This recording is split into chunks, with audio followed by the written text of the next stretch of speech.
Olá, somos do grupo Alpha Engine, o grupo 1, e vamos apresentar sobre a produção de cimento e argamassa. O nosso grupo é constituído pelos integrantes Amanda, Felipe, eu, o Jefferson, o Lucas, Matheus, a Rafaela e a Tatiana. Então, o processo de fabricação do cimento é constituído por 6 etapas. Dentro elas são a extração, a preparação, o pré-aquecimento e a pré-calcinação, a calcinação, a moagem e a etapa final, que é de acabamento, que é o armazenamento, o ensacamento e a expedição. Então, explicando um pouco mais a fundo sobre essas etapas, o que acontece na etapa 1, que é a da extração de matérias-primas.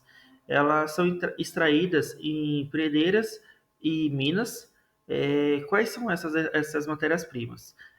As principais são o calcário, a argila, o minério de ferro. Após essa extração, é passado para a etapa 2, que é da preparação de matérias-primas, que é onde elas são trituradas, moídas em pequenas partículas, e o calcário e a argila, elas são dosadas de formas adequadas para a preparação. Então, após essas 2 etapas anteriores, a gente entra na etapa de pré-aquecimento e pré-calcinação. O que seria isso? São a etapa de pré-aquecimento, a gente pega a matéria-prima, que é triturada, que foi dosada, tudo certinho, a gente coloca num forno rotativo e onde tem um pré-aquecimento entre 800 e 900 graus Celsius, e durante esse pré-aquecimento ocorre a pré-calcinação, porque o que seria essa pré-calcinação? É onde o carbonato de cálcio presente no calcário é convertido em óxido de cálcio. E após esse processo, entra a calcinação, que essa matéria-prima pré-aquecida é elevada, né, a uma temperatura de 1.400 a 1.500 graus Celsius e dentro desse forno rotativo. Aí nessa etapa acontece a calcinação completa. O que seria isso? É onde o carbonato de sódio, ou de cálcio, é transformado em óxido de sódio e é liberado o carbono, o CO2, que o CO2 ele vai ser um subproduto dessa produção. Então as duas últimas etapas são a moagem do clicker e o acabamento, que é a parte final do processo.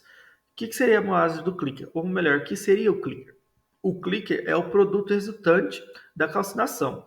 E após esse clicker, ele é resfriado e ele é moído no moinho de bolas, juntamente com uma pequena quantidade de gesso, que esse gesso ele vai atuar como um regulador de tempo de pega.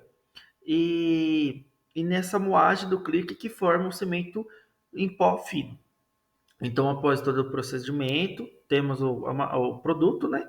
Ele é armazenado em silos, ensacados para facilitar o transporte, e a partir disso vai para a expedição, onde ele vai ser distribuído e vendido. Quais são as bases que o engenheiro químico tem que ter como por uma conduta ética na produção de cimento e argamassa? Seria elas qual? Requer a adoção de práticas seguras, a garantia da qualidade, a consideração pela sustentabilidade, o compromisso com a transparência e a atualização profissional. Um exemplo dessa conduta seria uma implementação de medidas para reduzir o impacto ambiental do processo de fabricação, onde minimiza a emissão de gases poluentes, como o dióxido de carbono. O papel do engenheiro químico na produção de cimento e da argamassa tem um papel essencial nessa produção. É que ele é confiante para o desenvolvimento, a otimização e o controle dos processos industriais envolvidos nessa fabricação. Quais são essas principais atividades do engenheiro químico? A pesquisa, desenvolvimento de formulações, a seleção de matérias-primas, o controle de qualidade, o processo de fabricação, o controle de emissões e resíduos, o desenvolvimento de novos materiais e aditivos, a segurança e a conformidade regulatória. Então, todos esses são os parâmetros as suas principais atividades que o engenheiro químico tem na produção do cimento e da argamassa. Então, de um modo geral, o papel do engenheiro químico ele é crucial na produção de cimento e argamassa. Então, ele sempre vai estar visando uma melhora da qualidade dos materiais de construção e ele vai fazer o quê? Ele vai combinar os seus conhecimentos de química, engenharia de processos, ciências dos materiais para criar soluções eficientes e inovadoras para esse processo.